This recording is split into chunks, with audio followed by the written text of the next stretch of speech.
Alhamdulillah pemirsa, kembali lagi di Damai Indonesiaku, masih dalam segmen tanya jawab. Sudah ada satu penanya di sebelah saya, pertanyaan kedua. Assalamualaikum warahmatullahi wabarakatuh. Waalaikumsalam warahmatullahi wabarakatuh. Dengan Bapak siapa Pak? Dengan Pak Nur Yasin. Pak Nur Yasin, silahkan pertanyaannya disampaikan Pak. Baik. Assalamualaikum warahmatullahi wabarakatuh. Terima kasih Mas Agung, Mbak Sabrina, Ustadz dan Ustazah. Masyarakat kita saat ini kebanyakan memang minim sekali literasi, pun tentang penjajahan yang terjadi di Palestina, yang berimbas pada keengganan untuk membantu saudara-saudara Palestina kita. Bahkan banyak yang berpikir untuk bersikap netral.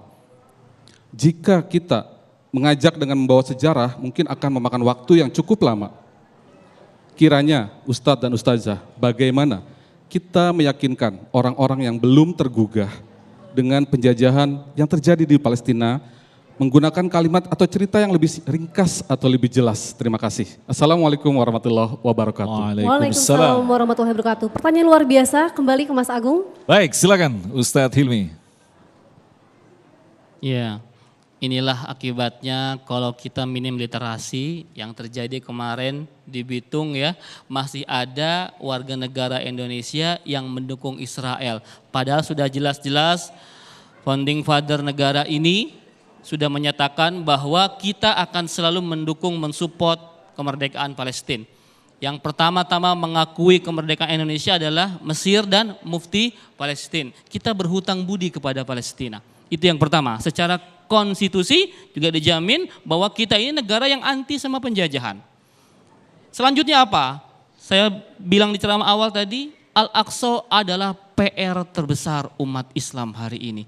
Kalau Anda masih punya iman di dada, kita sudah punya Masjid Nabawi, Masjidil Haram, Masjidil Aqsa ketiga itu menjadi PR umat Islam. Maka kalau Anda semua masih punya iman, harusnya tidak lagi mengabaikan Masjidil Aqsa. Yang ketiga, lihatlah media-media non-mainstream yang selama ini selalu melakukan propaganda-propaganda yang seakan-akan di Israel itu tidak ada apa-apa, hanya ada konflik perebutan wilayah, konflik politik, itu Israel versus Hamas, bukan lawan, pasti tidak. Hamas itu mewakili perjuangan rakyat Palestina.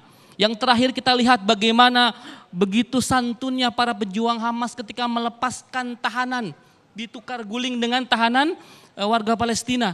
Dan ada komentar yang sangat menarik dari seorang tahanan Israel. Katanya, kami tidak mau dilepas, kami ingin tetap bersama kalian. Itu kata warga Israel. Jadi selama ini yang digembar-gemborkan Hamas membantai, memperkosa segala macam, itu adalah hoax dan propaganda barat. Cukup menjadi manusia untuk membela Palestina. Jadi seperti itu kira-kira Mas Agung. Kiai Sarif, kalau kita perhatikan dinullah Islam ini kan sangat tegas, yang kiri atau yang kanan, dan kita jangan bermain yang di tengah-tengah. Tetapi melihat kondisi seperti ini, semestinya kan kita punya sikap, tidak boleh abstain. Tetapi ketika kita mengambil sikap abstain, karena banyak pertimbangan diantaranya adalah faktor ekonomi dan lain sebagainya yang nanti justru ketika kita berpihak, akan berpengaruh pada ekonomi kita. Mungkin bangsa-bangsa besar itu akhirnya berhati-hati dalam mengambil sikap seperti ini. Lantas bagaimana menurut pandangan Kiai kita memandang tentang mengambil sikap pada urusan penjajahan ini? Ya, mengukur secara agama sudah jelas lah. Orang-orang beriman pasti akan berpihak kepada mereka yang sedang dijajah. Kita sederhanakan saja. Ini menjadi hikmahnya Mas Agung. Akan kita lihat mana orang-orang yang Pancasilais dengan orang yang sebenarnya tidak Pancasilais saat mereka merespon tentang saudara-saudara kita di Palestina. Karena ada sila kemanusiaan yang adil dan beradab. Jadi bila ada orang yang kemudian melihat dengan matanya penderitaan, begitu banyak nyawa yang tidak berdosa dan kezoliman-kezoliman yang terjadi, lalu kemudian memilih netral, ketahuilah hatinya terbuat dari sesuatu yang sangat keras. Dan dia telah mengkhianati Pancasila. Karena Pancasila mengajarkan kemanusiaan yang adil dan beradab. Bagaimana mungkin kau melihat penderitaan, siksaan, kehancuran, kesengsaraan yang diterima oleh orang-orang Palestina, kemudian engkau masih berpikir untuk berlaku netral? No, kau tidak Pancasilais. Kau tidak punya kemanusiaan. Tidak perlu agama untuk mengukur itu. Apalagi diukur dengan agama. Bahkan bagi mereka yang tidak beragama, kalau masih manusia, dia pasti akan mempunyai kepedulian kepada mereka yang terjajah, yang disiksa, yang bertubi mendapatkan penderitaan. Jadi ini ukuran. Kita lihat, nih dia nih orang yang kagak Pancasilais. Orang-orang yang tidak punya kemanusiaan yang adil dan beradab. Ustazah mungkin bisa menambahkan kalau kita perhatikan di media sosial, muncullah buzzer-buzzer yang dibayar oleh Zionis, bahkan triliunan di situ, yang membangun image bahwa kami juga mengalami, ya kan, kehancuran seperti ini. Anak-anak bayi kami di Israel juga sakit. Jadi artinya ini yang membuat orang-orang yang mungkin tadi dikatakan tadi minim literasi, gampang untuk mengambil sikap. Ustazah. Ya, dalam Al-Quran Allah Subhanahu Wa Taala berfirman, ya'lamuna kama ta'lamun, ya. Jadi mereka pun merasa perih, merasa sakit sama seperti syuhada-syuhada kita. Tapi syuhada kita ahyaun amwatun bal ahyaun 'inda rabbihim. Mereka bukan meninggal tapi mereka hidup di sisi Allah Subhanahu wa taala. Jadi ketika kalau kita lihat ya, hampir semua video yang saya lihat ya, mungkin mereka ada yang nangis, ada yang bersedih, tapi mereka ada yang mengucap alhamdulillah. Kenapa mereka bersyukur? Karena anak mereka, saudara mereka adalah menjadi syahid di jalan Allah Subhanahu wa taala. Dan keutamaan menjadi syahid adalah diantaranya, banyak keutamaannya, diantaranya adalah memberi pertolongan atau syafaat kepada 70 anggota keluarganya. Jadi Masya Allah luar biasa, maka ada yang sekeluarga meninggal, anaknya bilang alhamdulillah. Ada sekeluarga meninggal, ayahnya bilang alhamdulillah. Kenapa? Ya hasbunallah wa ni'mal wakil. Itu Masya Allah, itu jiwa orang-orang yang beriman.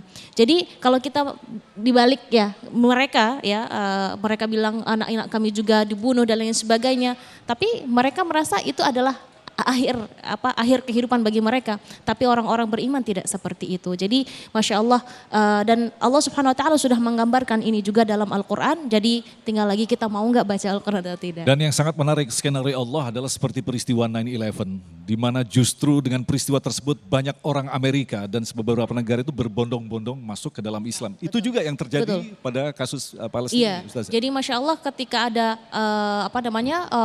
influencer itu ya, mereka melihat bagaimana ketabahan, kekuatan iman orang-orang Palestina, itu membuat mereka heran. Satu keluarga meninggal, ya, keluarga besar itu meninggal, tapi mereka alhamdulillah, alhamdulillah, Allahu Akbar. Nah, mereka cari apa kok bisa mereka sekuat itu. Dan bahkan ada yang mungkin sambil tersenyum mengucap alhamdulillah, Allahu Akbar. Nah, jadi mereka mencari apa yang membuat mereka seperti itu, ternyata adalah Islam dan iman. Ustadz Hilmi, ini menarik sekali. Ada beberapa potongan video yang dikirim baik melalui beberapa media sosial begitu. Mereka mengalami kehancuran, ketiadaan, ditinggal ibunya, ayahnya, rumahnya hancur. Tetapi dengan ringannya mengucapkan alhamdulillah, syukur pada Allah. Ini kan tingkat tauhid yang sudah sangat excellent begitu Ustadz. Iya, itulah beda level iman kita sama mereka. Kalau di kita ibu-ibu, kalau kehilangan anak sedih Bu? Kehilangan suami sedih Bu? Benar sedih. Tapi tidak dengan mereka. Menangis itu sunatullah, sedih pasti. Tapi di situ ada rasa haru dan bahagia. Saya pernah mendapatkan sebuah cerita. Ada seorang anak, ibu kakak meninggal, kakak syahid. Apa kata ibunya? Nak, susul kakakmu. Susul kakakmu, syahid juga. Allahu Akbar. Ya, jadi ini yang perlu ditanamkan kepada keluarga kita ya, bahwa syahid adalah cita-cita tertinggi kita. Ya, justru kita yang harus khawatir sama diri kita, apakah kita bisa meninggal seindah mereka, ya, meninggal sebaik mereka. Ini PR buat kita. Kalau di sana jangan dikhawatirkan, mereka sedang bergembira.